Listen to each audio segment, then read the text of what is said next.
అందరికీ నమస్కారం అండి. వాసుదేవ.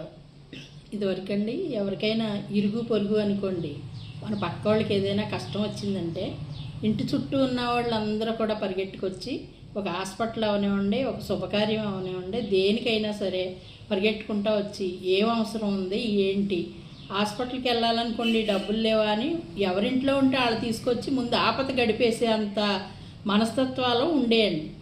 ఇప్పుడు ఏం చేస్తున్నారంటే ఎవరి స్వార్థం వాళ్ళది కింద, మనకెందుకు వెళ్తే మనకు పట్టుకుంటుందేమో అన్న భావాలతో ఉంటున్నారండి. అది మంచి పని కాదు. ఇవాళ ఒకరోజు ఒకరికి వస్తే అవసరం, ఇంకొక రోజు మనకు రావచ్చు, చెప్పలేం కదండి. ఏ రోజు ఎలా ఉంటుందో ఏంటో తెలియని పరిస్థితులు అయిపోతున్నాయి. అందు గురించి అని కష్ట సుఖాల్లో పాలు పంచుకునే అలవాటు పిల్లల దగ్గర నుంచి పెద్దవాళ్ళ వరకు కూడా అలవాటు చేసుకోవాలి. ముందు మనకు చుట్టాల బంధువుల కన్నా ఇరుగు పొరిగే మనకు పక్కన ఉంటారు.